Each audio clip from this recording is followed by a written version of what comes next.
The elevator shaft. Surprise picture. This. Houston, 2004. A 25-year-old guy decides he's going to pull off the most romantic surprise ever for his girlfriend. He's thinking flowers? Nah, too basic. Chocolate? Please. This Romeo had a genius idea. His plan? Hide in the elevator shaft and jump out when his girlfriend rides up. You know, like a romantic Jack-in-the-Box. What could possibly go wrong? Well, here's the thing about elevator shafts. And stay with me here, because this is crucial. Elevators move through them. I know. Shocking revelation, right? So our romantic hero squeezes into the shaft, probably congratulating himself on his creativity. He's waiting there in the dark, heart pounding with excitement. Then he hears it, the mechanical whir of the elevator approaching. But here's where his brain apparently took a coffee break. The elevator didn't stop to admire his dedication. It didn't pause for his romantic gesture. It just kept doing elevator things. And suddenly, the surprise party had a very different kind of surprise ending. The authorities later confirmed what literally everyone except this guy knew. Elevators are not hiding spots. They're moving platforms in enclosed spaces. It's like trying to hide inside a garbage disposal. Technically, there's space, but should you? And hey, if you're enjoying these facepalm-worthy stories, smash that like button and subscribe. Because apparently, we all need these cautionary tales in our lives. The Plastic Bag Challenge, London, 1998. A group of friends are drinking, having a good time, and someone suggests they play a game. Not beer pong, not truth or dare. No, this genius suggests, let's see who can survive longest with a plastic bag on their head. I wish I was making this up. One guy, let's call him the volunteer nobody asked for, decides he's absolutely going to win this competition. He grabs a plastic bag, pulls it over his head, and gives his friends one simple instruction. Take it off in 5 minutes. Now here's where multiple layers of stupid converge into one perfect storm of tragedy. Layer 1. The guy apparently thought his brain could just pause needing oxygen for 5 minutes, like it was a Netflix show he could buffer. Layer 2. His friends were so drunk they forgot to actually time anything. They just watched him standing there with a bag on his head, thinking, wow, Dave's really committed to this bit. Layer 3. Nobody considered that when you pass out from oxygen deprivation, you can't exactly tap out. You can't yell, okay, joke's over, when you're unconscious. So there's our hero, suffocating in real time while his drunk friends are probably laughing and taking photos. After about 2-3 minutes, he collapses. But his buddies? They think he's acting. Classic Dave, always taking it too far. By the time someone realized, hey, Dave's been really still for a while, it was way too late. The autopsy report basically read like a facepalm in medical terminology. Cause of death? Asphyxiation? Contributing factor? Terrible, terrible decision-making, and friends who were equally terrible at basic human observation.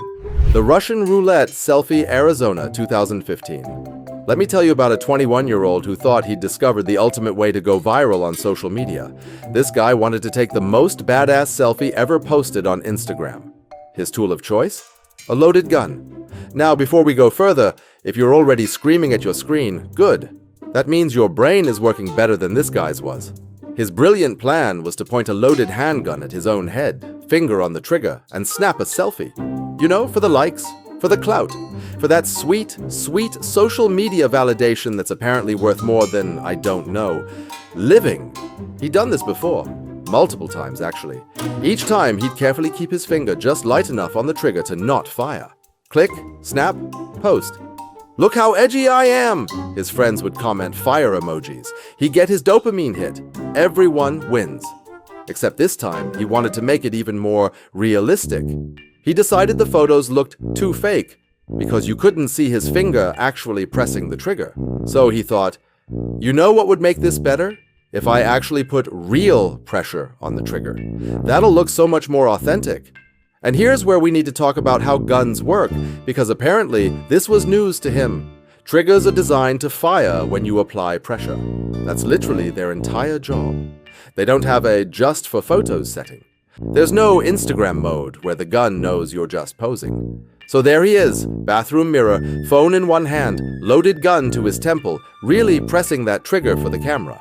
getting that perfect angle, making sure the lighting is just right. Bang! His roommate found him minutes later. The phone was still in his hand, but the photo never uploaded. Turns out, it's hard to hit post when you've just shot yourself in the head. The police report noted that the gun was fully loaded, safety was off, and there was even a caption typed out ready to go. About to get real. Yes, it certainly did get real. The absolute kicker? When they checked his Instagram, his previous gun selfies had gotten maybe 50, 60 likes each. He literally died for engagement numbers that wouldn't even get you verified on Twitter. Investigators found his search history included how to make gun photos look real and Instagram pose ideas. Not once did he apparently Google gun safety, or how triggers work, or even just, is this incredibly stupid? And if this story has you questioning humanity's survival instincts, show your brain cells some love and hit that subscribe button. We're celebrating basic common sense here, one story at a time. The I Believe I Can Fly prank Singapore, 2009. A guy just moved into a new apartment on the 15th floor. He's excited, his roommates seem cool, and he decides he wants to break the ice with a hilarious prank. His plan? Stand on the balcony, strike a Superman pose, yell, "I'm flying!" and pretend to fall forward, then catch himself on the railing. His roommates would scream, he'd laugh, everyone would bond over the shared heart attack. Classic comedy gold, right? Here's what he didn't account for. In his previous apartment, the balcony railing was chest high, safe, secure. You'd really have to try to fall over it. In his new apartment, the railing was only waist high. So picture this. Guy strikes his Superman pose, arms stretched forward, weight leaning out over the railing, preparing for his big "I'm falling" moment.